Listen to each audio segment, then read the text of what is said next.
Bom, então, boa tarde a todos e todas. Eu quero pedir permissão, então, para gravar essa nossa defesa pública de mestrado.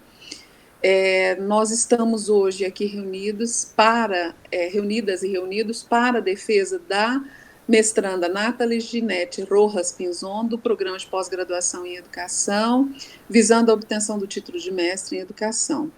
E contamos com a presença dos colegas de mestrado e de doutorado que fizeram parte dessa turma de Nathalie, com a presença da professora Rosa Fátima, da Unesp, e com a presença da professora Sueli, que faz parte da UFMT. Nesta defesa pública é um fato bastante inovador, e eu fico muito, mas muito feliz em dizer que Nathalie conseguiu vencer todas as dificuldades, a despeito de ter sofrido Covid ao longo desses 2 últimos anos e ter passado por alguns processos de saúde resultante do pós-Covid. Então, para nós, Nathalie ter conseguido concluir o seu trabalho, apresentar o seu trabalho a essa banca para análise um prazer imenso, uma satisfação muito grande. E, ao mesmo tempo, fico muito, mas muito feliz pela leitura atenta que eu tenho certeza que Rosa e que Sueli fazem dos trabalhos para que possa contribuir com ainda o tempo restante ainda que Nathalie tem para entregar esse texto posteriormente no PPGE para que ela possa melhorar no caso de aprovação. Então eu fico assim muito, muito contente por estar aqui nós todas e todos juntos para poder ouvir um pouco a Nathalie a respeito. Então, Rosa, a gente vai começar isso com a Nathalie, passando a palavra para ela um minutinho, depois eu volto tanto para a Rosa quanto para a Sueli se apresentar, mas eu queria muito que Nathalie falasse um pouquinho, antes da sua apresentação, viu, Nathalie, desse processo que você vivenciou ao longo desses 2 anos, e se apresentasse um pouquinho para nós. Tá bom, professora. Boa tarde para todos e todas. Para quem não me conhece muito bem, eu sou Nathalie Rojas, sou estudante colombiana, mestranda do grupo de pesquisa e estudos em História da Educação, Instituições e Gênero. Sou orientada pela professora doutora Nilce Vieira Campos Ferreira. E, bom, eu iniciei meu processo aqui na UFMT no ano 2019, e eu tive a oportunidade de compartilhar só um ano com as pessoas do grupo. E nesse momento todo estava bem antes da pandemia, né? Foi uma experiência muito maravilhosa para mim. Eu consegui conhecer um pouco da universidade, da cultura brasileira também, ampliar um pouco mais meus conhecimentos. E, na verdade, para mim foi um prazer estar vivenciando essa oportunidade também que a UEA e a universidade como tal, a UFMT, deu para mim, para poder fazer meu mestrado.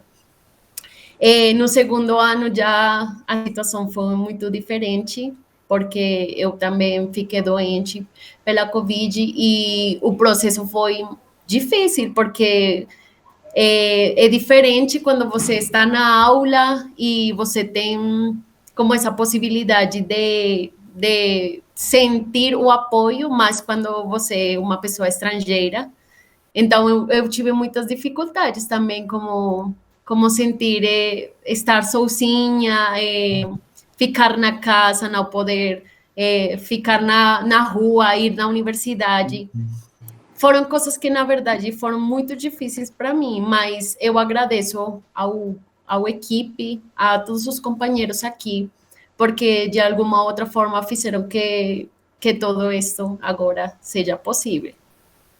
Então, para mim, é uma honra e poder apresentar meu trabalho hoje como um resultado de um processo de pesquisa e leituras contínuas também. Obrigada, Nathalie. Eu quebrei um pouco das apresentações, mesmo porque para que vocês conhecessem um pouco de Nathalie, como que foi esse processo solitário, porque por mais que a gente se encontra remotamente, isso para uma pessoa que é estrangeira, está no Brasil, e estar isolada, né, longe dos colegas, não poder se encontrar. Então, queria muito que ela desse esse depoimento, contasse para você. E aí eu vou passar a palavra para a Rosa fazer também uma breve apresentação dela para você, Nathalie, também para você conhecer um pouquinho da professora Rosa de novo, lembrar disso com muito carinho, dessa participação dela. A Nilce, o grupo dela, tem essa característica do acolhimento afetivo, né? É assim, uma identidade dela, eu acho isso bastante interessante. Bom, me chamo Rosa Fátima de Souza Tchaloba, sou professora na Unesp há 32 anos já, sempre trabalhei na área de História da Educação, e agora também estou aí trabalhando à frente na presidência da Sociedade Brasileira de Educação. Então, sempre trabalhei com pesquisas na área de História do ensino primário, do ensino secundário, e acabei me enveredando aí pela história da educação rural, e é nesse encontro da educação rural que acabei me encontrando com a Nilce de uma forma muito... foi um encontro muito promissor, muito agradável também, né? E agora está se gerando aí uma grande amizade, eu acho que é acima de tudo. E desse encontro, o teu trabalho também, né, Nathalie? No entrecruzamento de tudo isso, né? E é uma satisfação estar aqui. Eu passo agora a palavra, então, à professora Sueli, para os breves comentários. Boa tarde novamente a todos e todas e todes. Eu sou Sueli, sou professora do programa de pós-graduação em educação, do Departamento de Teoria e Fundamentos da Educação, o mesmo departamento da professora Nilce, né, de onde a gente teve o nosso encontro, né, quando ela chegou para cá, eu já estava aí, né, foi muito prazeroso recebê-la. E sou coordenadora e criadora do Grupo de Estudos e Pesquisas em Educação Escolar Quilombola. Trabalhamos, pesquisamos, tanto individualmente como coletivamente, a educação que acontece nas comunidades rurais quilombolas. Então, trabalho com uma da diversidade do campo, né, que é a comunidade quilombola, e é o ponto que eu e a professora Nilce cruzamos em termos de afinidade acadêmica, né? Embora ela trabalhe a história da educação, né? Eu trabalho com narrativas, trabalho com as pessoas vivas, né? Com os anciões, que são guardadores da história e do saber, né?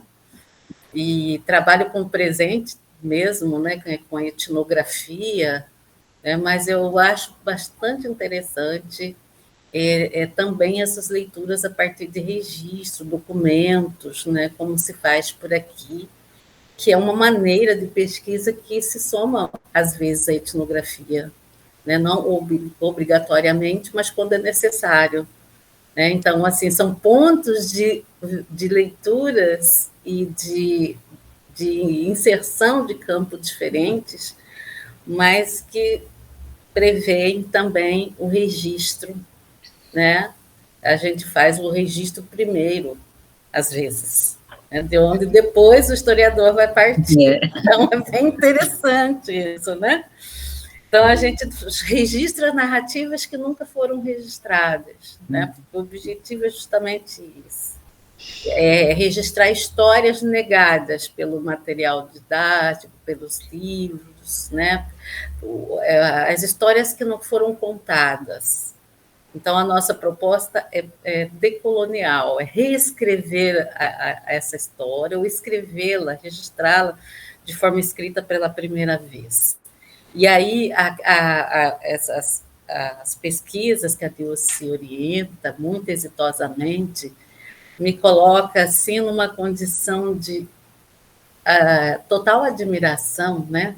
Mas, e às vezes de alguns desconfortos, porque eu fico olhando, depois eu vou falar para a Nathalie, mas e se ela entrevistasse essas professoras? Que visão ela teria dessa história? Né? Toda hora eu fico lendo, todos os trabalhos que eu leio da Nilce, eu fico pensando isso. Mas e se ela entrevistasse essas pessoas? Né? Porque a gente quer ouvir o que as pessoas falam. Será qual seria o lado interpretativo, quais seriam os elementos que esse trabalho de pesquisa da Nathalie poderia, que rumos poderia ter, que desenho poderia ter, né?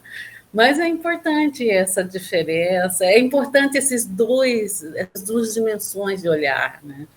Que são complementares. Então, muito prazer sempre estar aqui com vocês, Nilce, em outras bancas, com a Nathalie, é sempre muito aprendizado para mim. E eu parabenizo já vocês duas, porque realmente, Nathalie, ouvindo o seu testemunho, não deve ter sido muito difícil. Então, parabéns pela conquista. Obrigada, professora. Eu quero agradecer muito as palavras gentis, tanto da professora Rosa, que eu também considero uma amiga para a vida toda, a admiração que eu tenho, eu já tinha falado isso na qualificação, né? Eu estava lá fazendo mestrado, doutorado, pensava, nossa, quem é essa Rosa? Quando eu vou conhecê-la, né? De que forma que eu vou encontrá-la? Então, assim, é para mim uma oportunidade ímpar ter encontrado você nessa vida, Rosa, e contar com você nesses espaços fraternos. Queria ser um pouquinho do que ela é também, do que a Sueli é também. Faço essas palavras também para você, Sueli, porque são momentos muito ricos de encontros e de felicidades muito importantes para mim. Eu agradeço imenso, mais uma vez, a participação de vocês aqui e realmente também de ver que a Nathalie chegou até aqui. Fico muito, mas muito feliz. E aí, Nathalie, então eu vou passar a palavra para você agora. E você tem 20 minutos para uma breve apresentação do seu trabalho para todas e todos nós. Ok.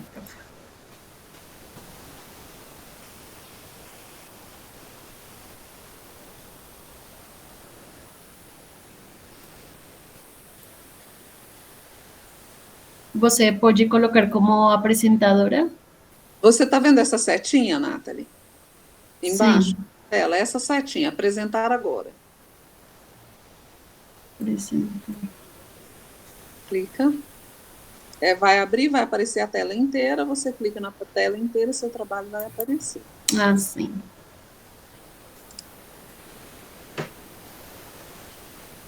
Só colocar no modo de apresentação agora e começar. Pronto. Então, bom, agradecendo a participação da nossa banca, novamente, a professora Rosa Fátima e a professora doutora Sueli. Bom, o título que nós trouxemos para nossa pesquisa é Formação de Professoras na Colômbia, Amor pela Profissão, Vocação e Convicção, Cundinamarca, 1954 até 1963. Lembrando como orientadora a professora Nilce Vieira Campos Ferreira. Eu trouxe aqui uma das frases com as quais eu iniciei meu trabalho, do escritor Gabriel García Márquez, que diz assim: em todos os momentos de minha vida, há uma mulher que me leva pela mão nas trevas de uma realidade na qual as mulheres conhecem melhor que os homens e nas quais se orientam melhor com menos luzes. A ideia dessa frase também representa o trabalho e o esforço das mulheres que se formaram como professoras, que em realidade é o foco do meu trabalho. E também lembrando um pouco que na minha vida, meus processos também se han orientado por mulheres que me levam pela mão também para conseguir minhas conquistas.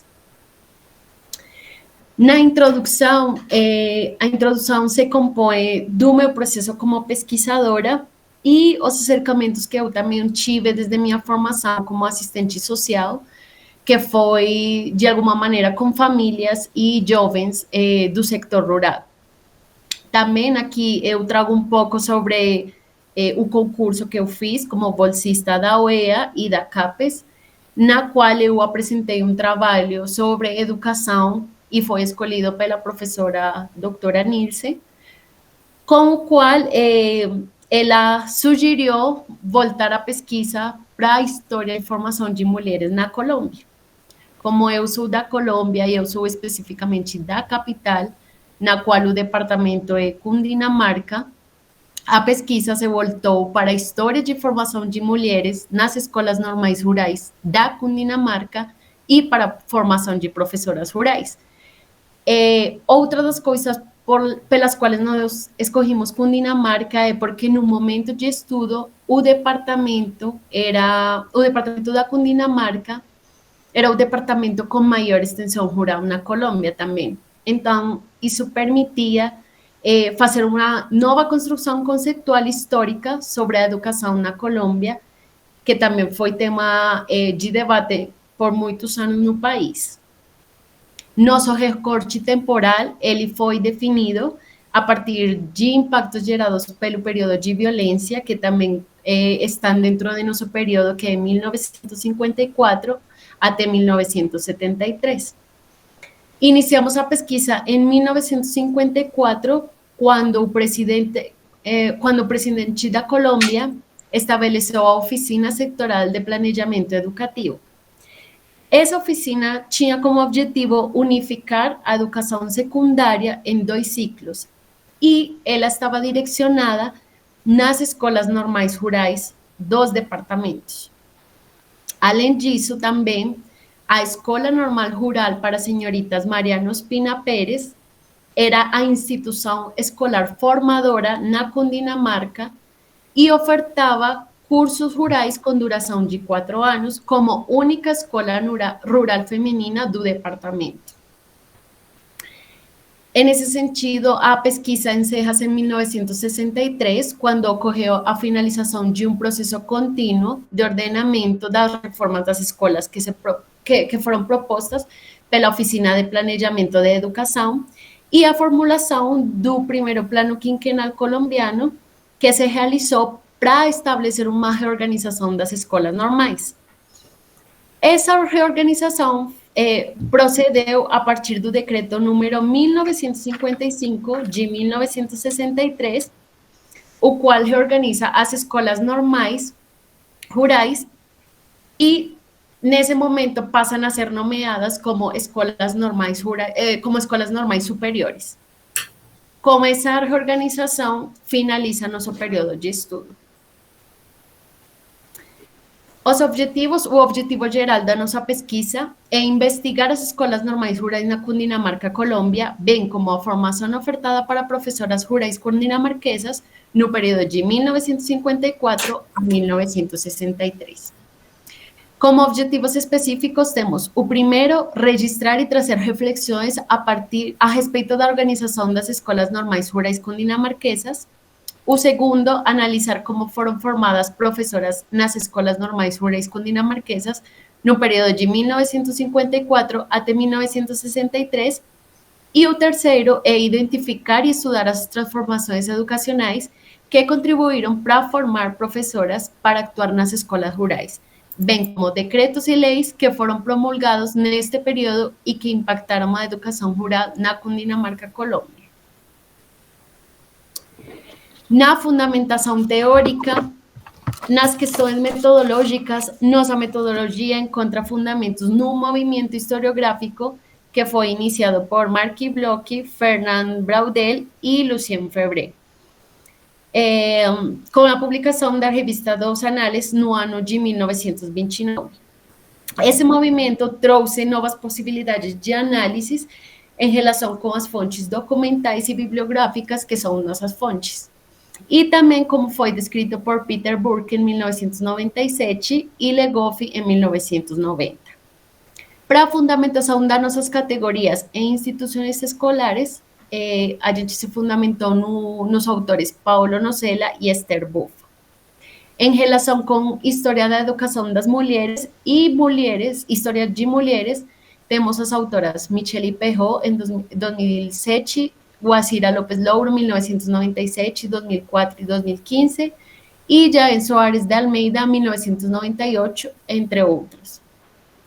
E para a formação de professoras rurais, temos a José Muñoz Bravo, 2017, Albanidia Triana Ramírez, 2011, e Luz Caputo, 2008.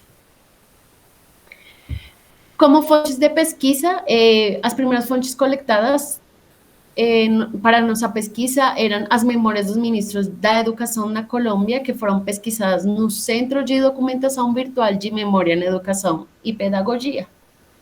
Essas memórias eram disponibilizadas aqui, como vocês podem observar.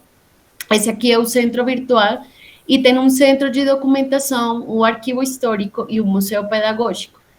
Este centro virtual tem informações desde 1870 até 1973 em relação com a história da educação colombiana. No segundo, temos decretos e leis que modificaram ou alteraram a educação em Cundinamarca, considerados entre nosso período de estudo, que foram coletados no Sistema Único de Informação Normativa, SUIN, que é aqui esse que vocês veem aqui, Sistema Único de Informação Normativa. Aqui a gente pesquisa os decretos em relação com educação normalista, formação de professores, educação rural, e eles têm uma base de dados que permite identificar quais são as leis nesse período que se estabeleceram em relação a essas temáticas. Temos também o projeto de educação Unesco América Latina, no ano de 1960, que foi disponibilizado pela Biblioteca Digital da Unesco. Temos documentos sobre as transformações educacionais e formação de professoras, disponibilizados no Arquivo Histórico da Secretaria da Educação na Cundinamarca. Temos a revista História da Educação Latino-Americana, que foi disponibilizada pela Universidade Pedagógica e Tecnológica da Colômbia. Documentos escolares, planos de estudos, fotografias e outras informações que foram disponibilizadas no Museu Marianista da ENHOPE, que é a escola, e o arquivo da escola. Jornais da época e a revista do 50º aniversário da Escola em Estudo. Nas categorias de análise, temos a primeira categoria estabelecida foi contexto histórico e criação das escolas normais rurais femininas. A segunda categoria foi educação rural, formação e treinamento de professoras rurais. E como terceira categoria, temos prédio da ENHOPE, cursos, disciplinas, gestores e alunas. As informações apresentadas fazem ou compõem a seção número 1. Para a seção número 2, temos cenário cundinamarquês, formação de professoras rurais. A seção número 2 foi dividida em 6 itens. O primeiro é educação, sistema produtivo e formação docente, um comparativo entre Colômbia e Brasil. Temos o programa de educação integral PEI, proposto pela Colômbia, para educação rural e educação normalista. Temos mulheres, educação vocacional na Colômbia, no período de 1954 até 1963. Mulheres e a missão no magistério primário, também com relação a Colômbia e Brasil. Formação normal rural nas escolas de professoras e professores rurais colombianos. E o primeiro plano quinquenal de educação, proposto pela Colômbia também, para atender a educação feminina e a educação normal rural. Nesse sentido, a seção 2 contextualiza o território de estudo Cundinamarca-Colômbia, apresenta os desafios durante os tempos de violência vivenciados no país, tanto no âmbito político, social, econômico, quanto cultural. Também abordamos a educação e a formação de professoras rurais. E também abordamos o tema educativo na perspectiva do sistema produtivo, fazendo uma breve análise da educação e formação docente colombiana e brasileira. Destacamos também a parte da história da mulher colombiana e brasileira na luta pela educação e exploramos algumas reformas educacionais em formação rural registradas nas memórias dos ministros e nos planos educativos colombianos. Na seção número 3, o título é Uma mirada na história das escolas normais como instituições dedicadas à formação de professores.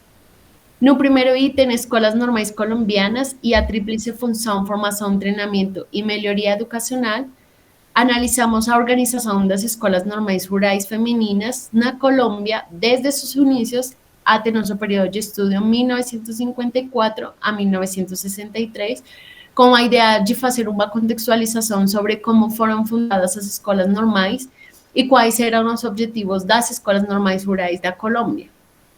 E no segundo item, as escolas normais rurais femininas colombianas, formação para criar bases sociais no meio rural.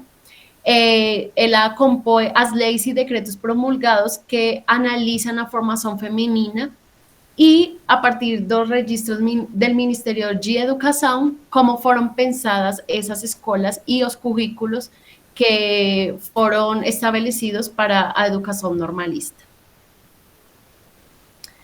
A sessão número 4 tem o nome de Escola Normal Rural para Senhoritas Mariano Ospina Pérez, Virtudes, Fé e Esperança, com a sigla ENJOPI. A sigla foi asignada por nós para estabelecer como uma ideia no trabalho. Aqui nesta sessão 4 apresentamos a Escola Normal Rural Feminina, analisamos os percursos formativos, apresentamos o prédio da ENJOPI, os emblemas da ENJOPI frente aos valores cristãos, princípios e condutas sociais. Também apresentamos os funcionários atuantes da ENJOPI no período de 1954 até 1963, que compõem gestores, professores e secretárias. Apresentamos as discentes com o nome de Amor pela Vocação, que são as alunas que foram formadas no período em estudo, e os cursos e currículos que foram estabelecidos para a formação normal ruralista na escola ENJOPI. Aqui, como vocês podem observar, temos um mapa da Colômbia, e esse aqui, o vermelho é o departamento da Cundinamarca, que vem sendo isso aqui. O departamento de Cundinamarca, aqui na cor roxa, está o município de Huasca.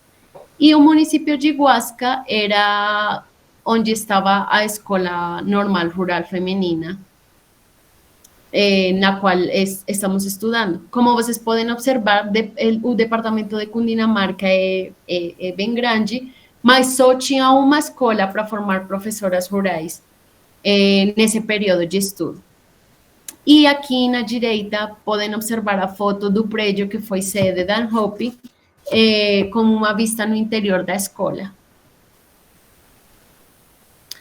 Com as informações coletadas também, a gente identificou qual era o plano de estudo do curso normalista da escola no período de 1954 a 1963. Aqui observamos que a formação era de 4 anos e temos aqui a carga horária de cada disciplina apresentada.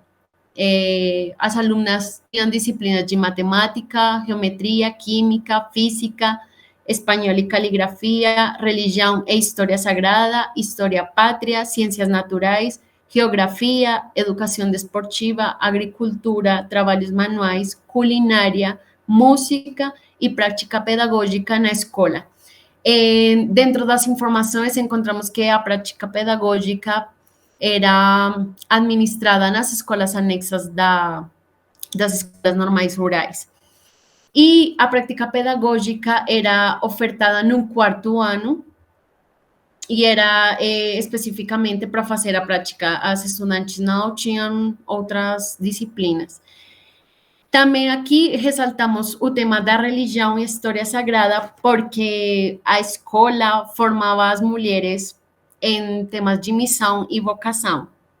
E um dos emblemas da escola é a rosa marianista.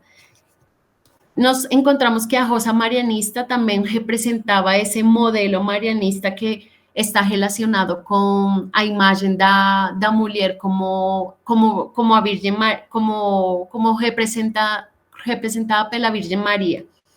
E isso conectava de alguma forma a construções pensadas como domesticação da mulher para o cuidado do lar, para o cuidado dos filhos, para o cuidado dos enfermos, que de alguma maneira também se diferenciava esse currículo também com disciplinas como trabalhos manuais, culinária e música. Então, em nosso trabalho, a gente consegue identificar que o plano de estudos para as escolas normalistas de homens era diferenciado com algumas disciplinas que estavam um pouco mais nas áreas comerciais, nas áreas administrativas e o trabalho público. E aqui vemos como o currículo mantém um pouco essa ideia da mulher, de os cuidados e o trabalho no lar, que ainda mantém trabalhos manuais, culinária, bordados, e também identificamos que a carga horária destas disciplinas era muito mais alta que outras áreas como física, química, história, que tem 3 horas semanais. De alguma forma também entendemos que elas eram formadas para manter uma imagem dentro do cultural, uma imagem da mulher que é representativa, que é uma mulher que se forma para ser, de alguma forma, imagem de outras gerações. Nossas considerações finais têm em relação ao objetivo da pesquisa, investigar a formação de professoras normais rurais nas escolas normais rurais na Cundinamarca. Assim, podemos afirmar que a formação foi ofertada só em uma escola, que foi a Escola Normal Rural para Senhoritas Mariano Espina, que durante os anos de 1954 até 1963 as formou como maestras rurais em um período de 4 anos. Na promulgação dos decretos 192, emitido no dia 30 de janeiro de 1951, e que estabeleceu diretrizes para o funcionamento das escolas a partir do decreto de 1955 de 1963. Em atenção a nossos objetivos específicos, também consideramos que a organização das escolas normais rurais cundinamarquesas, podemos dizer que foram adotadas algumas propostas de atendimento à educação rural e à população campesina, mais articuladas aos interesses capitalistas do país. O governo colombiano, junto a agências internacionais, atuaram na formação de professoras rurais, buscando formar professoras e professores normalistas apenas o suficiente para atender a populações rurais e modificar altos índices de analfabetismo entre os currículos. A ENROP formou mulheres segundo os princípios da fé católica e as orientou a ser mulheres de família, pregando valores religiosos para que assim se tornassem professoras e continuassem a disseminar os modelos adotados a outras gerações. A formação que foi ofertada também, embora fora com disciplinas diferentes, tinha como objetivo principal inspirar as alunas ao trabalho docente rural, acompanhado de uma formação religiosa fundamentada em princípios de missão, vocação e valores religiosos, que eram aprendidos e ensinados. Enfim, era uma formação para atuação e conformação em um mundo social e laboral que esperava determinados comportamentos femininos que eram considerados adequados. Nossa pesquisa é relevante por apresentar breve comparativo entre Brasil e Colômbia sobre a temática em estudo, os quais previram a melhoria da educação rural e a superação de carências e dificuldades, a partir de modelos de organização socioprodutiva na e pela própria comunidade.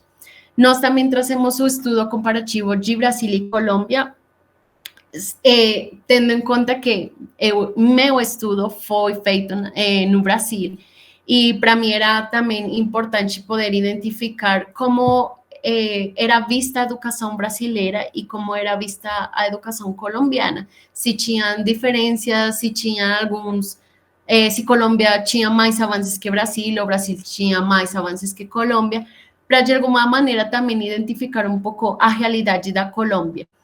Quando eu comecei a fazer o estudo sobre formação de professoras rurais, eu encontrei pouca informação sobre a educação rural. E eu pensava sempre, estamos dando importância como aos estudos das zonas urbanas, das escolas, mas em Colômbia o tema rural é muito esquecido. E era importante poder ressaltar essas diferenças também, que de alguma maneira, se é uma pesquisa histórica, faz entender um pouco melhor a realidade que tem Colômbia agora no sector rural. Dessa forma, assim, finaliza a apresentação da minha pesquisa. E aqui temos algumas referências, algumas referências mais relevantes. E, por último, agradeço ao UFMT, à SECRE, ao Programa de Pós-Graduação em Educação e ao Grupo de Pesquisa pela oportunidade de poder apresentar meu trabalho frente a vocês. E aqui agradeço ao Grupo GPEC pelas experiências e pela oportunidade de poder compartilhar conhecimentos e ter como resultado esta proposta de pesquisa.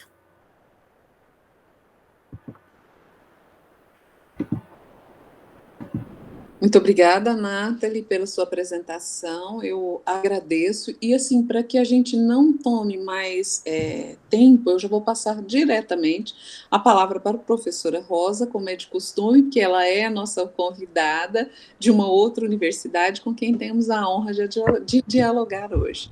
Por favor, professora Rosa. Bom, então, vamos lá. É uma satisfação enorme para mim, né, participar dessa banca, dessa temática, e que eu vejo como uma oportunidade de aprendizado, né, e de interlocução. Então, eu agradeço a Nils pelo convite, a Nathalie também. E uma satisfação rever a Sueli aqui, né, a qualificação foi um momento muito interessante, né, que a gente pôde se ouvir, e gostei muito. Bom, Nathalie, você trabalhou bastante, né? Apesar de todos os problemas que você enfrentou, você fez a sua qualificação em janeiro, né? Não, fevereiro deste ano. E de fato, você conseguiu avançar bastante, né? Você deu uma revirada no texto, né? E a gente já esperava isso mesmo, pela potencialidade que o teu texto de qualificação indicava, né? E eu acho que o texto final da sua dissertação ganhou em consistência, ganhou em rigor, né? Então, parabenizo você por ter concluído o teu trabalho em tão pouco tempo e em situações tão adversas, né? Como você já nos contou aqui.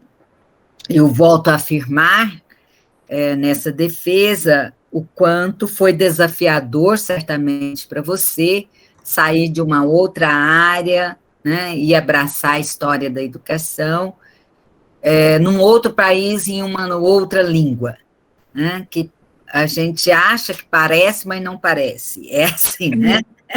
Nós falamos portunhol, mas o espanhol tem a sua coerência interna, e embora nós possamos ler e nos entender, escrever em outra língua é outra lógica, né, mental, e quando você embrenha mesmo na cultura, na leitura, isso é um desafio tremendo, né? Você tem que se desdobrar para isso se tornar uma segunda natureza, que é a apreensão de uma língua diferente, né? E principalmente uma língua que não é só falada, né? É uma língua que você teve que dominar na perspectiva de uma leitura acadêmica e intelectualizada, né?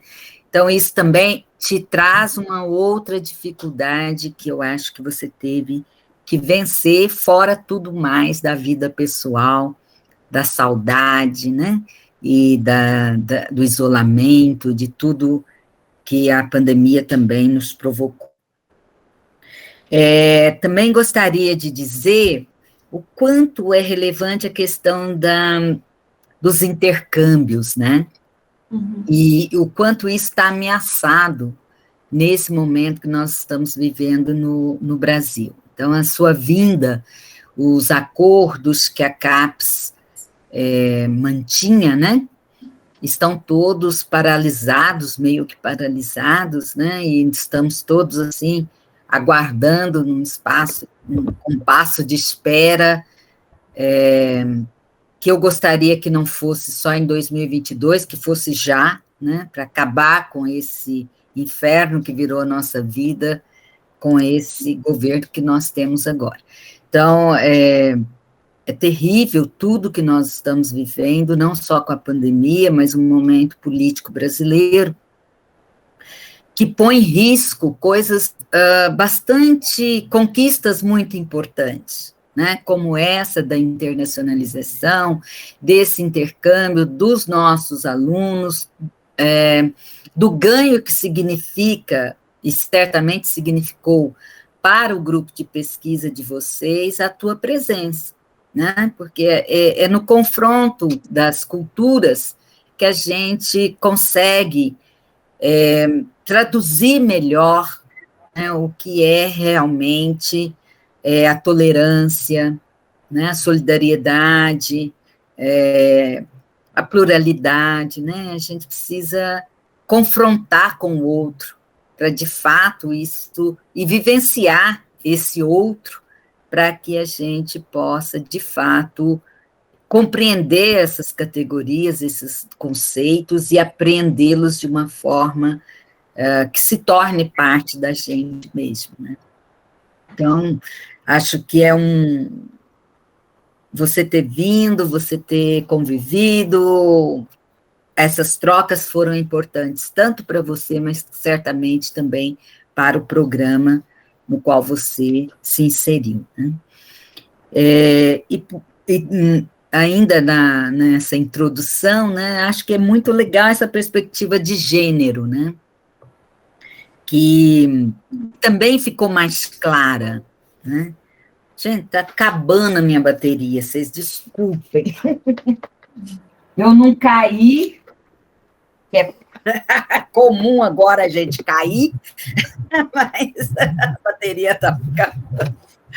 Bom, mas então a perspectiva de gênero, né, que eu acho que ela eu quero depois até explorar algumas questões com você, mas assim, me parece que ela ganhou também uma proporção mais interpretativa da sua parte, né, no texto final.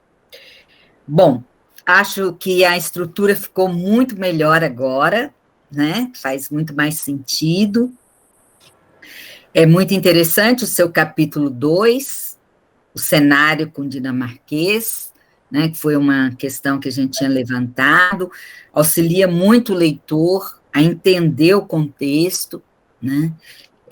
A única observação que eu faria é que talvez você pudesse ter apresentado aqueles dados quantitativos da expansão das escolas normais e a criação das escolas normais rurais antes, ou aqui, entendeu? Você deixou lá para o capítulo, porque a gente fica querendo entender, mas que escola normal é essa e tal, mas depois eu posso te falar exatamente as páginas que eu te sugeriria num caso de você fazer publicação e tal. E também as minhas observações, Nathalie, são para te ouvir, né? Eu acho que esse é o momento público de você também contar a tua trajetória com a própria pesquisa, tá? Então, lá na página 45, você afirma que o programa de educação integral na Colômbia foi similar à campanha nacional de educação rural no Brasil. E eu fiquei pensando, será que é mesmo similar? Porque, olha só, a nossa campanha de educação rural, a campanha nacional de educação rural, ela incorporou parte de formação de professores, mas ela foi uma campanha muito mais informal, de educação dos adultos, trabalhadores rurais, dentro daquela perspectiva sanitária, higienista e de formação para o trabalho agrícola, né? Mas não uma formação regular, educacional. E pelo que você conta do programa colombiano, e obviamente é a minha limitação de conhecer, né, a tua realidade, não me pareceu que ela é muito mais um programa de educação formal. Então, queria te ouvir, né, em relação a isso. Bom, no item 2.3, educação vocacional, mulheres, educação vocacional, prática do cuidado, né? É muito interessante a crítica que você faz sobre a posição social das mulheres na Colômbia e a representação feminina de vocação e missão, né? E aí é muito próximo à nossa vivência, né? Porque você está falando de uma realidade dos anos 50, e eu fiquei lembrando da minha infância, daqui nos anos, não é dos anos 50, viu, gente? Eu sou um pouquinho mais nova. É dos anos 60, 70, que as minhas irmãs ainda frequentavam a igreja e eram irmãs de Maria, né? Essa coisa de ser irmã de Maria, mas eu estou te falando isso porque, assim, primeiro eu fui ficando chocada, como se a gente não tivesse vivido isso no Brasil, porque me parecia uma coisa tão antiga. Depois, quando você começa a falar das Marianas aí, falei, gente, mas era exatamente isso. Nós também, e as minhas irmãs contavam, eu era ainda criança, mas elas viveram dentro da igreja toda essa questão, né, de serem filhas de Maria, né? E isso significava, de fato, né? E que você nos mostra muito bem. Então, eu acho que você desconstrói essa concepção de que as mulheres nasceram para serem professoras, né? E toda a sua dissertação, ela é feita com base nessa crítica, né? E aí, me surpreendeu o título da sua dissertação, porque ele meio que reitera, em vez de fazer a crítica, olha só, e queria te ouvir. Formação de professoras na Colômbia, amor pela profissão, vocação e convicção. Então, é como se você acreditasse que a formação de professoras, ou o que você está querendo nos mostrar é que a base dessa formação era esses pilares, né? Profissão, vocação e convicção. Eu entendo assim, mas eu acho que ainda falta o rural aí no seu título, né? E talvez um questionamento, né? Porque você realmente desconstrói, né? Toda essa convicção, vocação e profissão. Bom, na página 56, é uma contradição, eu acho, que talvez pode ser minha leitura, mas eu fiquei pensando, né? Você diz assim, ó, lá no primeiro, segundo, terceiro, no quarto parágrafo, que até 1957, na Colômbia, as mulheres só tinham acesso a uma educação que as formava como costureiras, para o exercício na docência ou para cuidados com a saúde nos cursos de enfermagem. Mas o que você está nos mostrando é que as escolas normais rurais já vinham de antes, né? Então, as escolas normais, e mesmo as escolas normais, não só as normais rurais, né? Elas estão formando as mulheres para serem professoras. Tudo bem que dentro de uma moralidade, dentro de uma perspectiva religiosa, dentro da perspectiva da missão e da vocação, né? Mas eu achei estranho essa afirmação que o Munhoz, você tira de Munhoz aqui, e que dá a entender que as mulheres só tinham essa formação, né? Eu acho que tinha outros elementos aí, né? Que você mesmo está nos mostrando, né? Que era para além, embora fosse forte a coisa da costura, né? Dos trabalhos manuais, da educação para o lar, vamos dizer assim, né? Dessa formação doméstica. Bom, na página 70... você traz a grade curricular. E era aqui que eu acho que é na página, nesse item 2.5, formação normal rural nas escolas de professores rurais colombianos, é que talvez valesse a pena você trazer os dados da expansão das escolas normais. E na página 75 é mais assim uma advertência, ou sei lá, uma observação para você pensar. Que você trata aqui, você diz que o projeto de educação colombiano foi um plano realizado a partir das recomendações de organizações internacionais, né?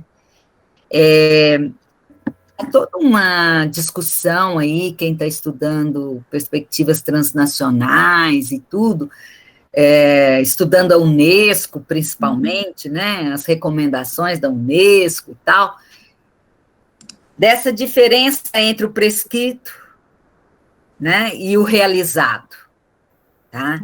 E até que ponto, né, as políticas nacionais, elas de fato implementam aquilo que os organismos internacionais. Às vezes,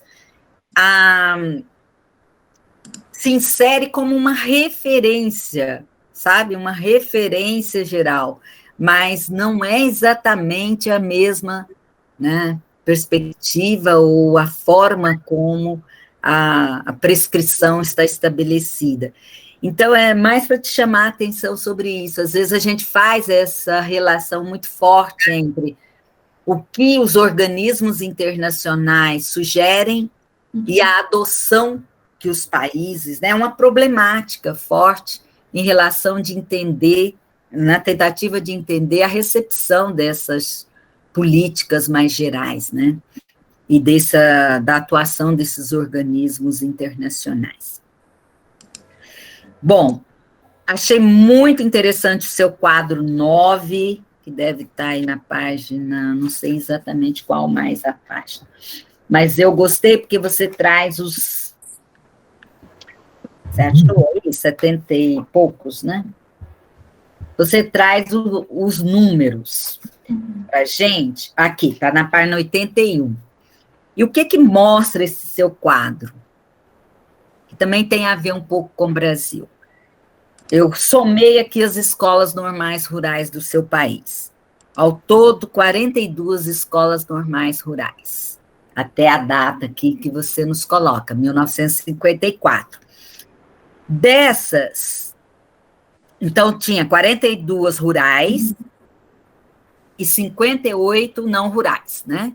O que mostra que o peso das escolas normais rurais no contexto da formação de professores primários na Colômbia. Acho isso que é um dado interessantíssimo aqui. E o outro dado que chama muita atenção é o número de escolas normais privadas, que também foi muito grande no Brasil, né? Dessas 42 escolas normais rurais, as privadas eram maior do que o número de escolas públicas, né? Pouco maior. Na verdade, são 20 públicas, pelo que eu pude entender, né, que essas departamental, nacional, seriam públicas, e 22 privadas. Mas mostra também o quanto a iniciativa privada foi um fenômeno, né, na América Latina inteira, aí, né, propiciando essa formação feminina e essa formação de professores. O capítulo 4, eu acho que é o ponto alto, né? Pelo menos era onde eu queria chegar logo na escola, que é objeto de análise. E aí eu fiquei... Você nos fala, né, do funcionamento do internato, mas eu acho que você não conseguiu muitas informações sobre isso, né? Sim. É muito interessante. Por exemplo, o critério de entrada dessas meninas, né? Que também nós adotamos em algumas escolas brasileiras, que foi o fato delas serem provenientes da zona rural.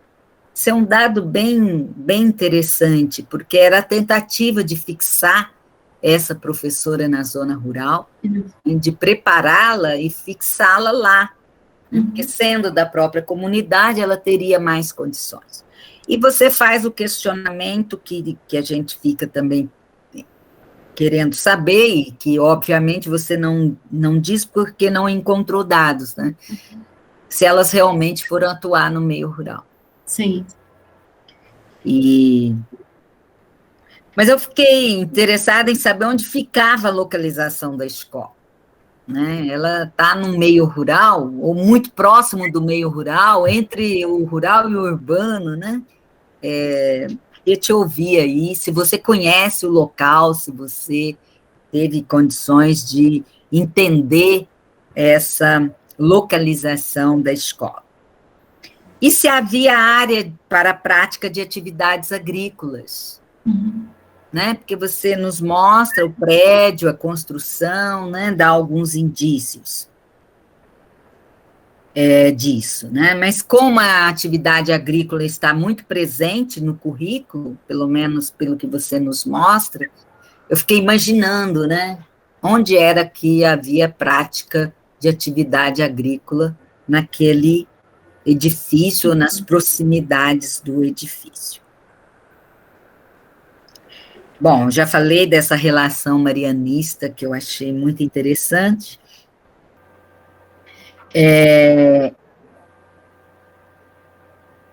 Muito forte a questão religiosa, né?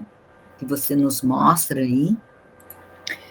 E sobre os cursos e currículos, você chama atenção no quadro 17, que havia 3 horas semanais durante 3 anos de agricultura, trabalhos manuais e culinária, né? Eu acho que você desenvolveu mais trabalhos manuais e culinária e menos as atividades agrícolas. Né? Queria te ouvir porque, se é falta de dados ou você realmente passou ou achou menos relevante. O que mais? Já estou acabando, tá? Bom, e aí eu fiquei curiosa se havia, você afirma que havia uma escola anexa para a prática pedagógica, né? Queria saber se você encontrou mais detalhes sobre essa escola anexa, né? Se era uma escola primária, se era uma escola, onde é que essas professoras faziam essa prática, se essa escola anexa funcionava junto com a escola normal rural, ou era na cidade, ou era em algum outro espaço. Já concluindo, na página 107,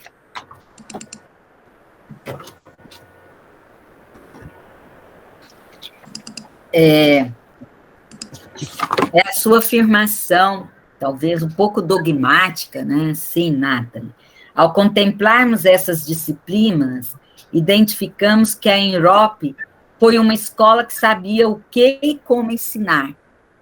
Eu fiquei imaginando, toda escola deve saber o que e como ensinar, não só essa, né? Mas alguma coisa eu queria dizer com isso, né? Sim. Fiquei imaginando, nossa, uma escola que não sabe o que e nem como ensinar, fica um pouco complexo, mas é uma forma de redação, eu entendi, né? Queria brincar com você e te ouvir. E no parágrafo 5º, você diz que a agricultura, trabalhos manuais, culinária, eram estudadas como disciplinas que compunham a restauração financeira do meio rural e das mulheres. Então, veja bem, essa afirmação, ela é muito importante, sabe? Porque, veja, havia também uma tentativa, havia toda essa tentativa de moralização, de fixação da mulher no campo, de preparação doméstica, mas há também uma relação com o desenvolvimento econômico. E isso é uma saída para a libertação das mulheres. Será que não? É uma pergunta que eu te faço, né? Porque elas estão sendo preparadas para subordinação, mas a gente sabe, as suas leituras aí de gênero mostram justamente, né, essa potencialidade que a educação transforma a vida das mulheres, né, e as colocam numa posição de resistência, de libertação, de resiliência, né, de contestação. Então, eu fiquei pensando nisso, né? Até que ponto essa formação, vamos dizer assim, econômica, né? Também não foi um fator que contribuiu, né? Não só para a domesticação das mulheres, mas também da profissionalização dessas mulheres, né? E da atuação delas de uma outra forma. Bom, e a culinária chama muito a atenção da gente, né? Uma disciplina que aparece fortemente, né? Desde lá no primeiro capítulo, você vem nos mostrando isso. Mas aí na página 108, eu acho que você precisaria dar uma olhadinha nessa afirmação, ó. Porque você está chamando, você diz assim, as disciplinas como culinária, caligrafia e costura.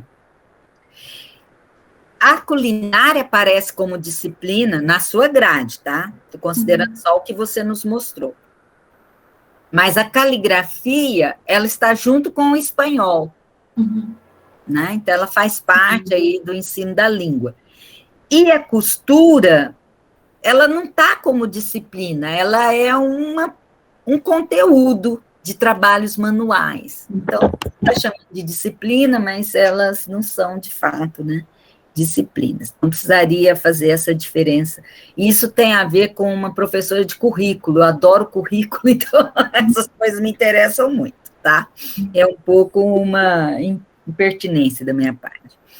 Bom, por último, Nathalie, para te ouvir um pouco mais, né? Como você percebe a produção da pesquisa sobre a educação rural na Colômbia, né, e o lugar do seu trabalho nessa produção sobre a educação rural colombiana? E agora uma coisa muito da Nathalie, assistente social, não é isso? Sim. E estudiosa da história da educação na perspectiva do gênero. Que avanços você acha que teve no papel social da mulher, né? Nós estamos falando de década de 50, 70 anos, né? O que você pode nos dizer sobre isso e o papel dessa formação nesse avanço social das mulheres na Colômbia? Como você vê isso? Sim. Agora é uma questão do presente, é uma curiosidade, pensando um pouco nas nossas trajetórias, né, de tão próximas, né, e o quanto nós ainda temos que trilhar, né, na liberação feminina, na libertação das mulheres e no reconhecimento da igualdade das mulheres no mundo, né? Então, é isso, parabéns, viu? Acho que você conseguiu fazer aquilo que você se propôs, né? E parabenizo também a Nilce pela condução do trabalho, e dizer, por último, né, que é uma contribuição para o nosso grupo de pesquisa também, né? O seu trabalho, de certa forma, ele dialoga com a história da educação das escolas normais rurais, né? Que é um grande movimento que a gente tem feito para entender o que estava acontecendo na América Latina. Obrigada. Obrigada, professora. Obrigada, professora Rosa. Nós ficamos muito felizes. Eu tenho certeza que Nathalie vai atentar para várias conversas aqui, para repensar, né, Nathalie, algumas escritas. E eu vou te pedir, Nathalie, para anotar, você anotou todas as questões, mas para você fazer o comentário após a fala da professora Sueli. E aí você dialoga, então, com a professora Rosa e depois com a professora Sueli, tudo bem? Bom, Então, tá tudo bem. bem. Sueli, automaticamente eu já passo a palavra para você, então, para que a gente possa... Você concorda com isso também, Rosa? Você Tudo também, Sueli? Ok, então. Por favor, Sueli. Bem, então, boa tarde novamente. Parabéns, Nathalie, pela apresentação do seu trabalho. Obrigada. Muito bom ouvir a professora Rosa Fátima. Eu sempre aprendo muito ouvindo cada um que vem às bancas com leituras bastante acuradas e com sabedorias profundas mais específicas, né, do campo. Eu sempre fico muito atenta para a aprendizagem, fiz várias anotações aqui sobre as perguntas que a professora Rosa fez, né, pertinentes, observações pertinentes. Algumas delas eu até tinha demarcado aqui, mas aí, então, eu vou pular elas, porque, Nilce, eu avisei que eu tenho um compromisso, né? 17 horas. E aí, mesmo Sim. se a gente não conseguir finalizar, eu já quero pedir para vocês licença, porque realmente eu preciso atender, né? Então, é um prazer estar com você. Então, parabéns, Nilce, parabéns, Nathalie, pelo trabalho. Eu gosto muito dessas pautas feministas, né? Das pautas femininas, nesse caso aqui, femininas, né? O feminista, ela nasce a partir das críticas da Nathalie. Né? Eu gostei muito, Nathalie, dessa sua leitura, dessa sua análise crítica, né? Porque isso aponta que você olhou os documentos, olhou a história da educação dessas mulheres, não passivamente, né? Porque nós sofremos ainda esse legado, né, dessa educação conservadora, machista, extremamente machista, né, higienista, e negadora das culturas das mulheres, né? Eu sempre imagino que, naquela época, todas as mulheres meninas, como é de costume no mundo rural, as crianças, elas aprendem com as mães e com as avós todas as habilidades domésticas desde muito cedo, né? Então, não que essas moças não soubessem cozinhar, possivelmente estava perpassando essa pedagogia uma outra forma de cozinhar, outros tipos de alimento, né, numa franca imposição cultural. E a gente conhece outros estudos críticos que vêm nessa direção. É o mesmo quando foi feito com a educação indígena.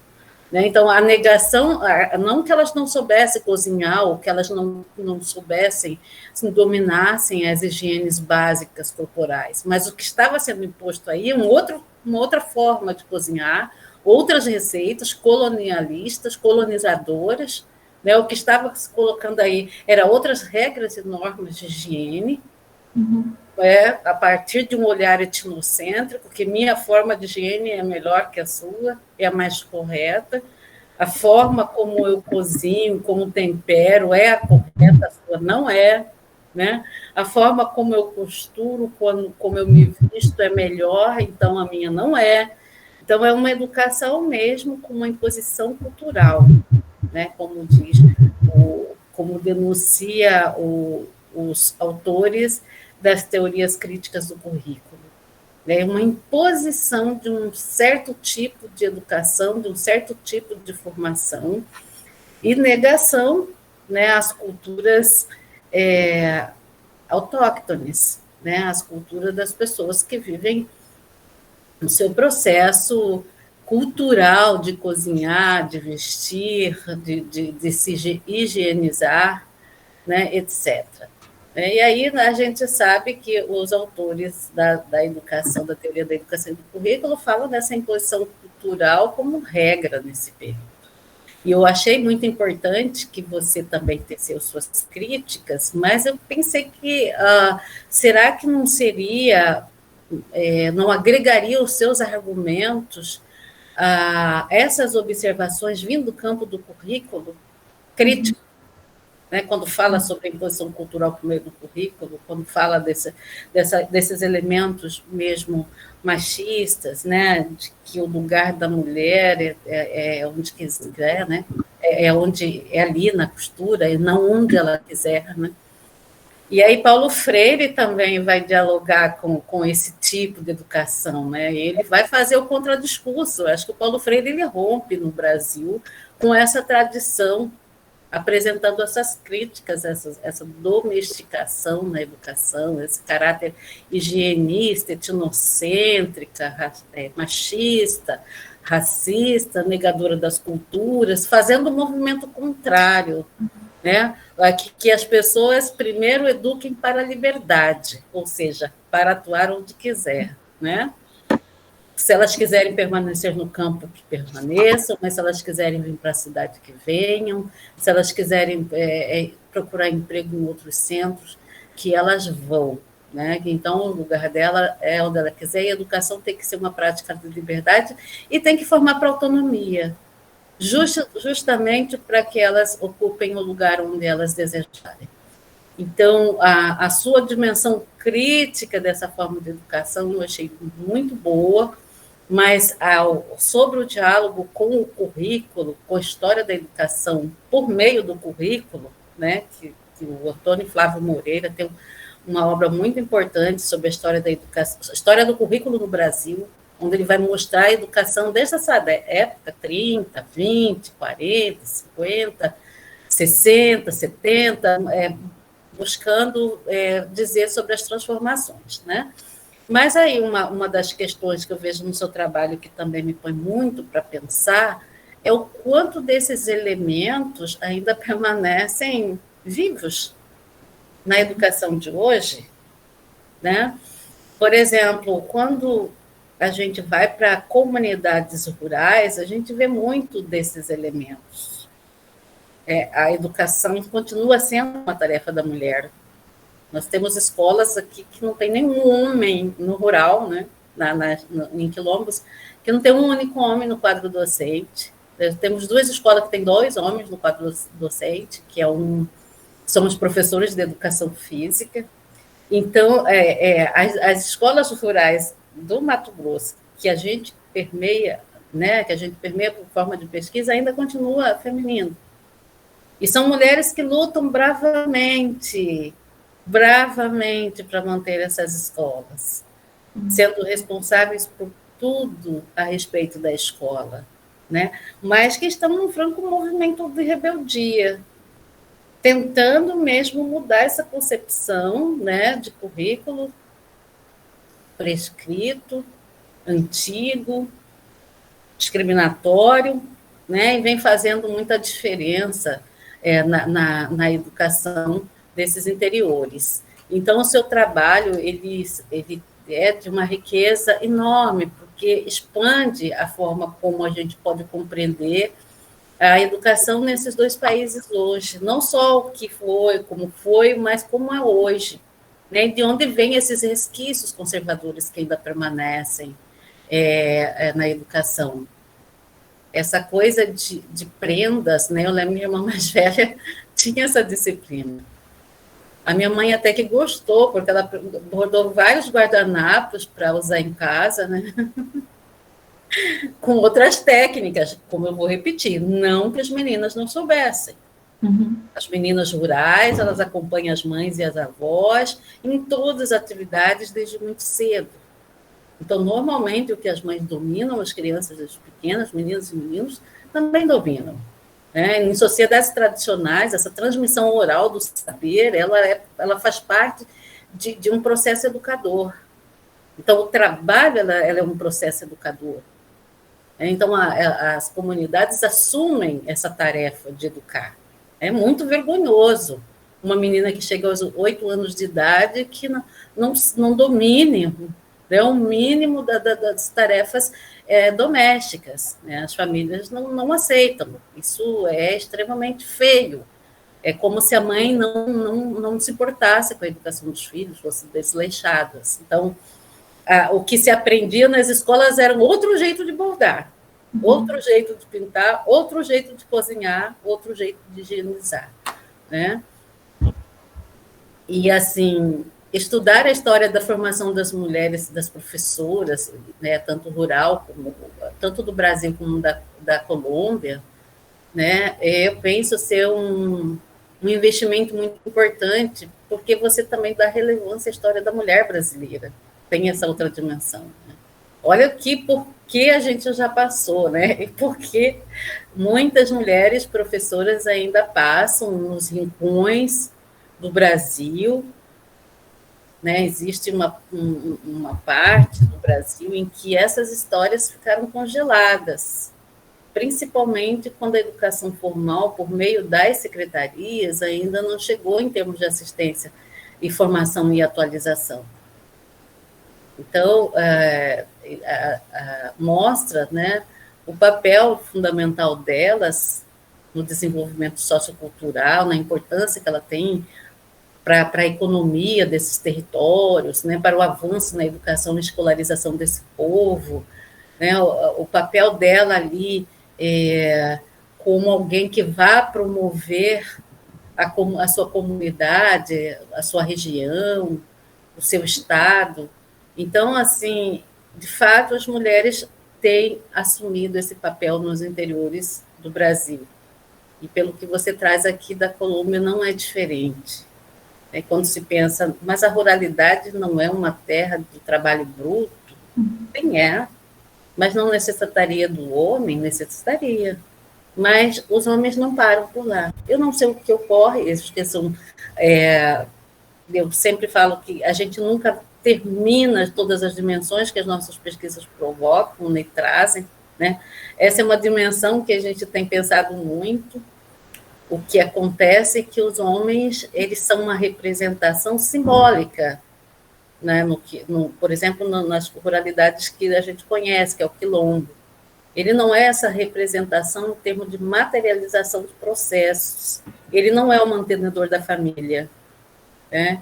Ele não está presente nas comunidades, como eu disse, a comunidade majoritariamente são mulheres, as lideranças políticas são mulheres, as professoras das escolas, né, são mulheres, né? E aí, quando a gente pergunta qual é o papel do homem para essas mulheres, a gente escuta assim, ele é o respeito da casa, ele que é a moral, porque se o homem sai, ninguém respeita. Então, você vê que o papel do homem ele é simbólico, está calcado nessa autoridade, e isso basta, né? Então, a mulher, professora principalmente, ela sustenta as crianças, o marido, a mãe dela, a mãe do marido, e até filhos que esse marido tenha tido anterior a estar com ela. Então, é um processo assim que a gente tem refletido, né? Mas a própria comunidade precisa pensar para compreender, né, essa representação da mulher na diferença do papel do homem, e a gente pensa, mas é muito positivo que as mulheres estejam à frente de tudo, é um avanço, sim, é muito positivo, mas essas mulheres estão sobrecarregadas, né? Esses homens deveriam compartilhar parte desses compromissos, dessas responsabilidades, e grande parte deles trabalham de forma sem registro, né? Então, eles são diaristas, prestam serviços nas fazendas, vão, vez ou outra, para o garimpo, e as mulheres da escola têm um salário fixo, né? Elas recebem do Estado, algumas são concursadas, então acaba que elas são o sustento mesmo da família, são o esteio da família. Então, elas são o esteio da escola, esteio da comunidade, esteio da família. E são registros que precisam ser feitos, né? E para trazer essa mulher para a cena da valorização, para trazer essa mulher para a cena da compreensão do espaço onde ela vive. Só que aí nós também temos uma outra dimensão, porque estamos falando de mulheres negras, né? E muito já se fala sobre a solidão das mulheres negras em qualquer espaço, até mesmo na cidade. Agora imagine no campo, né? Então, assim, são questões, Nathalie, que seu trabalho leva a pensar muito, né? Me faz ampliar o entendimento dessa historicidade, né? De onde vem, quais são as raízes dessas questões todas. E aí eu concordo com a professora Rosa, que você poderia dar um título que representa melhor a dimensão crítica do seu trabalho.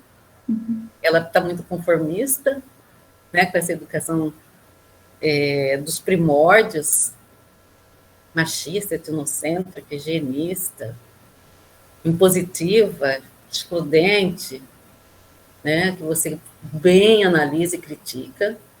O resumo eu vi que, olha, está ótimo desde o primeiro momento da qualificação, tem todos os elementos. Eu gostei muito da sua introdução, a sua análise, a sua revisão sistemática também. Você fez um trabalho de filtragem bastante interessante, demonstrou aí como é que você foi eliminando escritores, acrescentando novas categorias para buscar o trabalho, buscar os trabalhos. Então, está muito bom.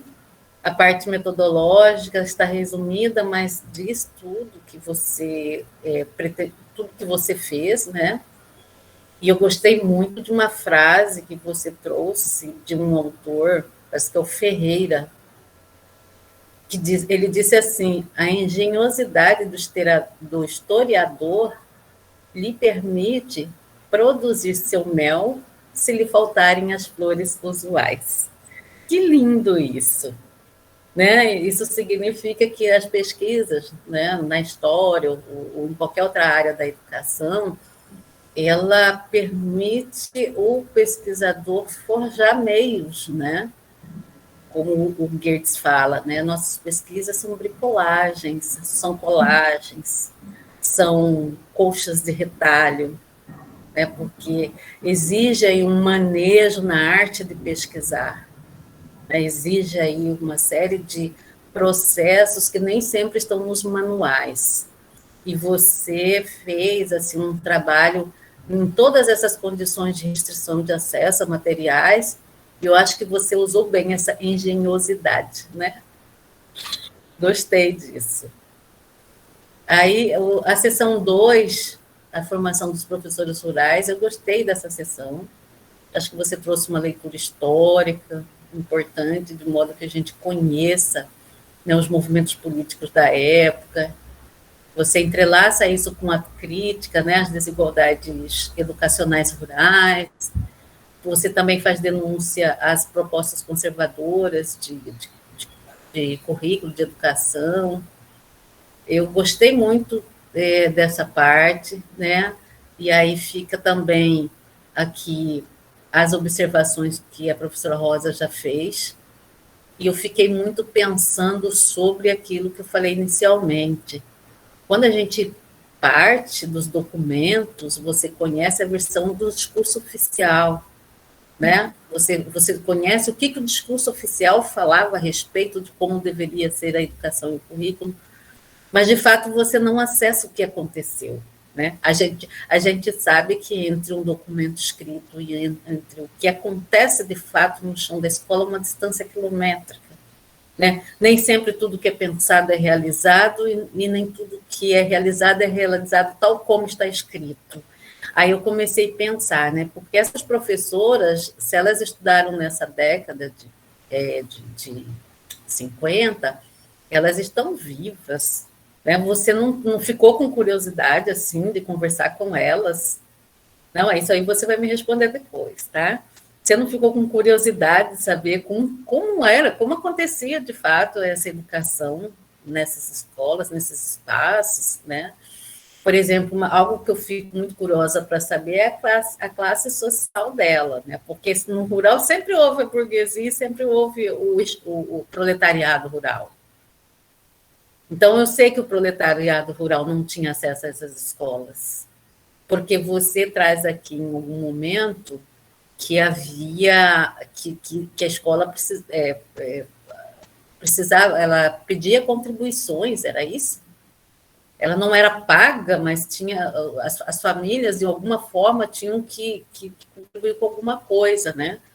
E aí, mas eu já estou extrapolando para além do seu texto, não se preocupa comigo não, Nathalie. É porque a minha ótica, como eu disse para você, eu trabalho com texto, eu trabalho com narrativas das pessoas, contando, né? A gente até lê o documento, mas eu quero saber lá como que foi de verdade, que como aconteceu, como essas professoras perspectivaram essa educação, como elas analisam, o que elas acharam, como elas pensam aquele currículo, como elas interpretam e analisam aquela forma de ensinar, né?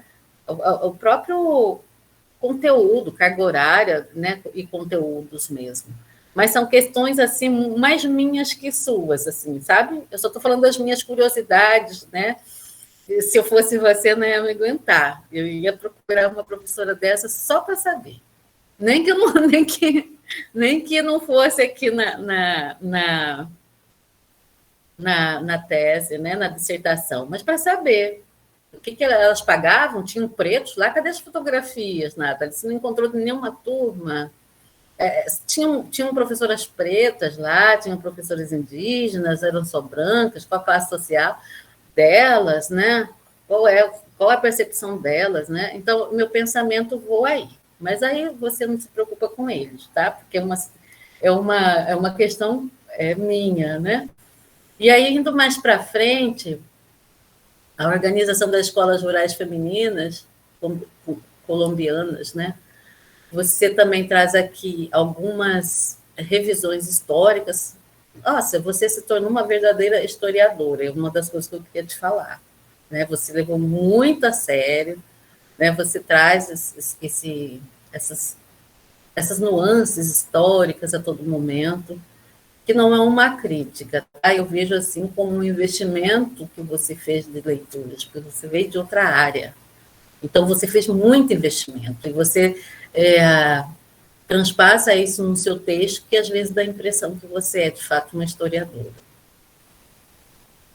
E aí eu achei muito importante também você trazer para o docente. Agora, eu tenho duas, né, sugestões para você melhorar um pouco para a entrega final. Uma delas seria fazer a introdução de todos os capítulos, explicando o conteúdo deles, e no final fazer um resumo do capítulo, porque aí você narra, traz dados, analisa e vai murchando, né, até terminar. Então, seria bom você terminar com um parágrafo resumo que diz que o capítulo buscou tratar disso, encontrou isso e aquilo. Né? E facilita bastante também para o leitor, porque o leitor vai ter uma síntese do que você traz em cada capítulo. E aí a pergunta final que eu tenho para você é assim, como é que você vê, né, a contribuição dos seus estudos hoje para as mulheres que ainda estão no meio rural, às vezes sob a égide de currículo tão conservador quanto esse? Aí já pensando em uma possibilidade mais ativista, você se vê num processo ativista, num processo de pesquisadora engajada, como é que você vê diante dessa proposta de educação que você estudou e que, de certa forma, ainda tem resquícios, principalmente na ruralidade, né? Talvez brasileira, eu afirmo que sim, mas possivelmente também no seu país, né? Você pensa, do ponto de vista de uma pesquisadora ativa, em contribuir de alguma forma, de que forma? Né? Então, para finalizar, é isso. Parabéns, Nathalie. Nada do que eu tenha falado aqui vai ofuscar o brilho do seu trabalho, do seu esforço, né? O investimento que você fez em tempo, os limites que você superou em função de toda a sua condição nesse momento de produção. E aí agradeço mais uma vez a Nilce, minha amiga querida, né, por estarmos juntas mais uma vez. É sempre um prazer muito grande estar com vocês, com o grupo, né? Cumprimento e também todo o grupo da Nilce que está aqui, conheço boa parte da turma. É um prazer sempre estar com vocês. E muito obrigada, então, pela oportunidade e parabéns. Obrigada, Sueli, pelas palavras gentis. Eu vi que a professora Rosa levantou a mão. Vamos ouvi-la primeiro, Nathalie, antes de eu passar a palavra para você. Ok, Rosa? Não, quero sugerir que a Nathalie responda primeiro a Sueli, tá? Porque ela tem horário, e aí depois ela, se ela tiver alguma questão a me responder, ela faça depois, tá, Nathalie? Tá bom.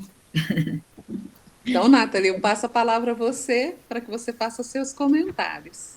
Bom, eu primeiro agradeço a leitura atenta do documento, as observações, e claramente, professora, a perspectiva de você também é muito útil para meu trabalho.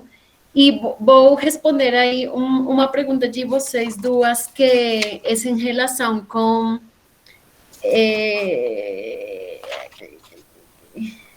os avanços do papel social feminista também em relação com as informações que deu a professora Sueli, e é um pouco essa tentativa de mudar esses padrões que se evidenciam.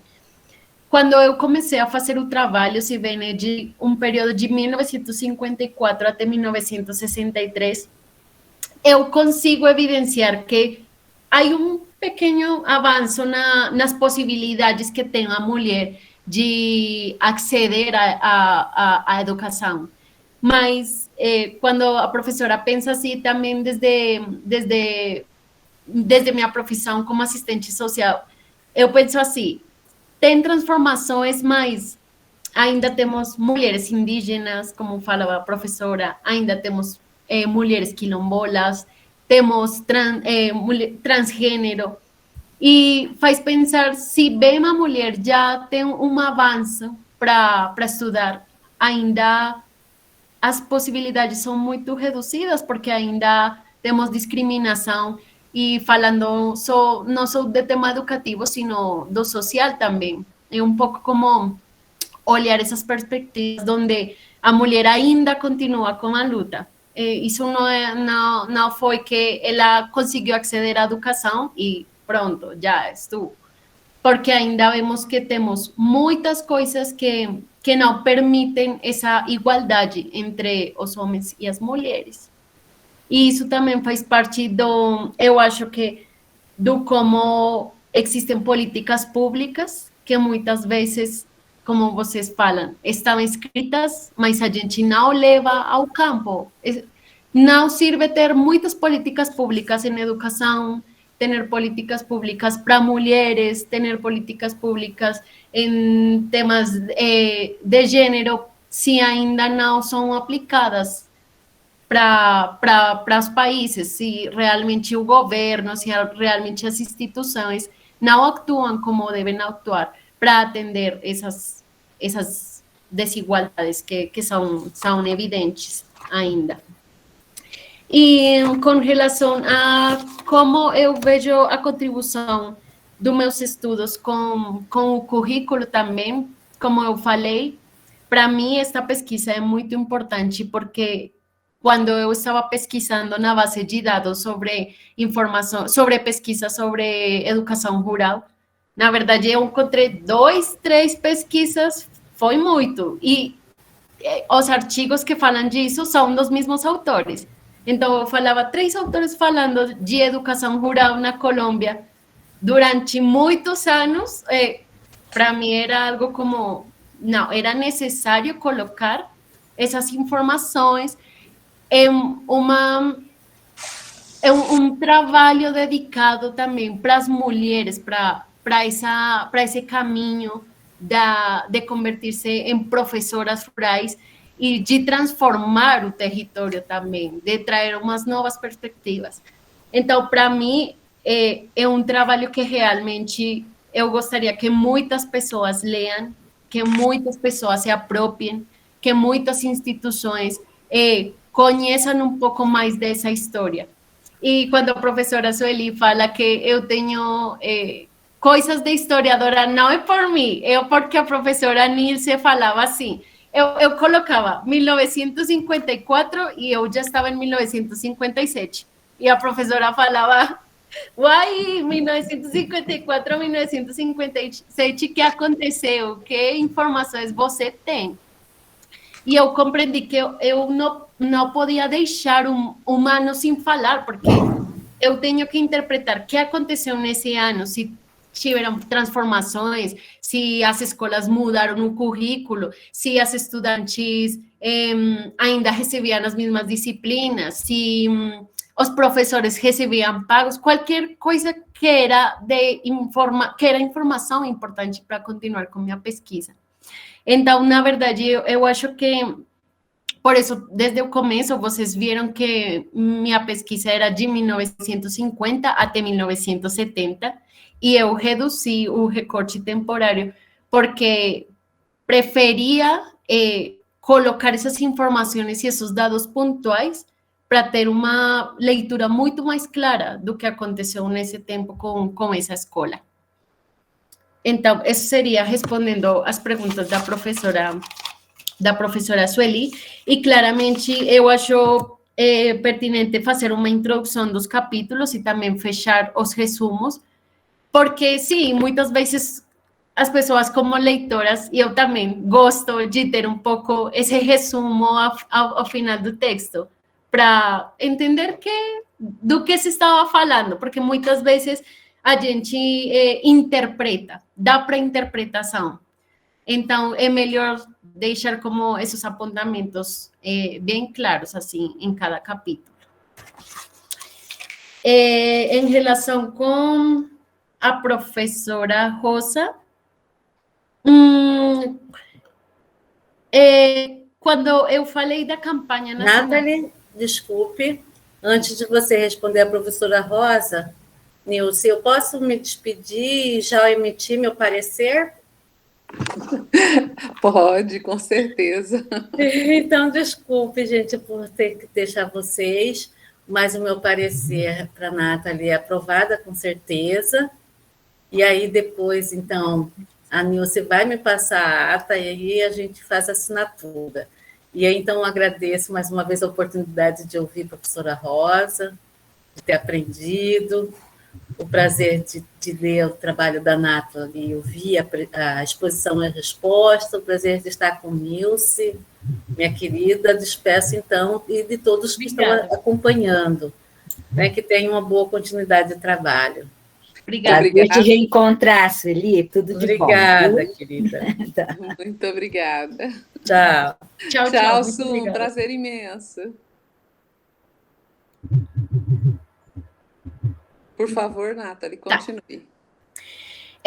Quando eu comecei a falar da Campanha Nacional de Educação Rural e o projeto da Colômbia, em realidade não era para fazer um comparativo. Eu queria especificar que em Brasil, nesse período, estava em andamento a campanha e que na Colômbia, nesse momento, estava em andamento o programa de educação rural, porque se é como você falou, ele é um programa de educação rural. Então, nesse sentido, eu teria que especificar que foi no mesmo tempo, mas não pelas similitudes para o atendimento da educação rural. Seria nesse caso. Uhum. Com relação ao título, sim, realmente ele está respondendo à base da formação da escola. E sim, é um pouco lindo para escutar, para ser como uma opção mais do que a escola pretendia. Mas eu acho que sim, poderíamos cambiar um pouco, porque vai enfocado mais a essa crítica da educação que foi ofertada, que ainda tem como esses termos machistas e essas informações que ainda estão como relegadas ao feminismo e ao machismo também. Porque, Nathalie, o título tem que expressar o que o trabalho quis dizer, Sim. Né? E o que o seu trabalho quer demonstrar não é isso. Sim. né? Aliás, é o contrário disso, né? Então, ele Sim. faz uma crítica disso. Mas, não sei, formação de professoras rurais na Colômbia, eu acho que o rural tem que vir, entendeu? Sim. Porque ele é a marca, e é isso que você acabou de falar para a Sueli, né? Você encontrou pouquíssimos trabalhos no teu país, essa é uma contribuição importante, e eu acho que o título, e você sabe, hoje em dia, título e resumo é importantíssimo, né? É a Nesse cara do mundo trabalho. digital que as pessoas consultam, Sim. né? Imagina uma base de dados, né? Igual a CAPES. Se a gente pega aqui professor rural, pelo título escaparia teu trabalho, se a gente tivesse fazendo entendeu? Uma revisão, a não ser que a gente entrasse e lesse o resumo, ou se a gente fizesse por palavra-chave. Palavras-chave, sim. Entendeu? Então, é por isso que estamos insistindo aí. É bonito o título, ele não é ruim, mas é aquilo que talvez, né, a ressonância, vamos dizer, dele. Sim. Tá?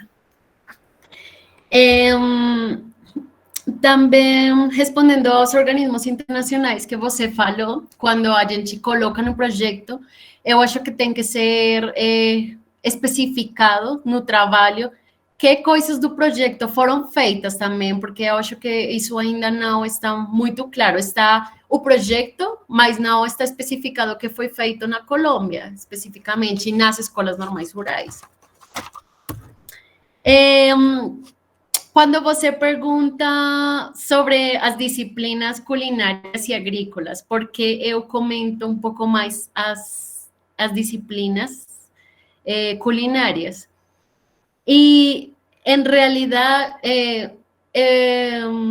faz parte do ênfase da escola, porque se bem é uma escola rural, elas especificam muito mais a culinária, os bordados, a caligrafia, como eles especificavam assim, como essas são as disciplinas mais importantes do currículo. Então, eu acho que seria pertinente colocar minha observação sobre a relação de uma escola rural que se enfoca um pouco mais nessas disciplinas que nas mesmas disciplinas agrícolas. Seria como fazer uma pequena discussão para apontar aí e deixar um pouco mais claro essas informações. Onde você encontra essa informação? Isso é da escola. Isso é do arquivo da escola. Porque você talvez pudesse trazer elementos das fontes, entendeu? Que mostrasse isso, né? Que dessa ênfase que a escola dava a essas disciplinas, entendeu? Ok. Tá bom. Também com relação à restauração financeira que você falou, quando as mulheres fazem os trabalhos de culinária, para mim fica claro também que é para independização das mulheres, porque como a professora falou também, elas estão trabalhando para ser sustento das famílias. Então, nesse sentido, para mim, elas faziam e trabalhavam também para poder levar seu dinheiro ao lar e também conseguir essa independização que elas ainda não tinham, que estavam aí relegadas nesse momento. E também um pouco ver essa materialização econômica e a liberação da mulher do lar, a liberação também da mulher ao esposo, ao pai, porque pues ainda nesses anos era muito evidente que ela estava relegada nessas condições. E não, finalmente a produção da pesquisa na Colômbia, pues como eu falei para você, muito pouca produção, e a ideia, na verdade, era poder construir novos conhecimentos em relação com essa temática. E também eu agradeço a participação da professora Nilce, que ela motivou essa ideia também para para chegar a esse grande produto que acabamos de apresentar hoje. Eu espero que você continue seduzida pela história da educação, né, Nilce? Sim, nossa, esperamos E que volte prossiga o logo doutorado nessa direção. Sim. Vamos ver, prof. É difícil, é muito Obrigada. difícil, mas gostei muito, na verdade. Rosa, você se está satisfeita com a fala de Nathalie? Sim, estou tranquila. Tá ótimo, então. Bom, então, Nathalie, você gostaria de fazer mais alguma colocação, mais algum comentário? Não, professor, eu quero agradecer a meus companheiros também, ao GPEG, agradecer a Cleicineia também pela colaboração com o trabalho na tradução, a Júnior, que ele também, eu acho que todo mundo aqui aportou muitas coisas para eu chegar até aqui, na verdade, a Gabriela, a Rodolfo, a todos os meus companheiros, na verdade. Foi uma experiência muito agradável, foi maravilhoso compartilhar esses momentos, poder produzir juntos. E, bom, a você também, professora, que você me auxiliou em todo esse caminho. Foi difícil, mas agora estamos aqui. Bom, Nathalie, as minhas palavras agora, antes de depois eu dar uma afastadinha, mas apesar de ter aí já a Sueli já ter apontado, mas eu gostaria de depois só fazer uma ligação zap para você, tá, Rosa? A gente só desliga aqui a câmera e o microfone, a gente fala via zap e a gente retorna aqui, tá? Mas eu queria dizer, assim, desse orgulho que eu sempre tive de receber as estudantes colombianas, Nathalie, ter recebido a Jéssica antes de você e agora ter recebido você, é uma emoção muito grande. A gente vê o esforço, a competência, o empenho, o comprometimento. Eu acredito que o trabalho da Nathalie ficou um bom trabalho, mas se não fosse essa horrível pandemia, com certeza o trabalho teria tido ainda muitas outras contribuições para a nossa história que nós construímos na América Latina e aqui no nosso Brasil com essa vizinhança, sabe, Rosa? Essa proximidade que a gente vai construindo com essas jovens, essas juventudes. E Nathalie está aí dizendo que ainda não sabe, mas já se inscreveu aí, sabe, em umas universidades para começar sim. a dar aula, né? E eu sei que Jéssica já saiu daqui também e já leciona na Colômbia, na mesma área. E eu estou assim com muita esperança que o ano que vem também a gente tenha boas notícias de Nathalie lá em Bogotá. Com certeza vai nos passar assim, uma mensagem linda dizendo: olha, professora, estou atuando aqui. Então, são coisas assim muito gratificantes. Foi uma honra, você é uma pessoa maravilhosa. Você é uma pessoa que contribui muito com o grupo, que participa de tudo, e eu espero que também essa amizade que você fez conosco continue ao longo dos próximos anos, Nathalie, de toda a sua vida, se possível, né?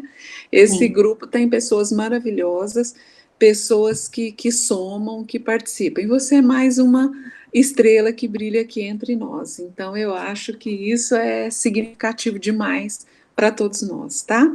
Eu vou pedir, Nathalie, só eu vou desligar a câmera e o microfone, vou ligar para a professora Rosa, e aí você pode ficar aí um pouquinho conversando com os seus colegas, e depois eu volto, então, a falar com você, tá? Tá bom. Obrigada.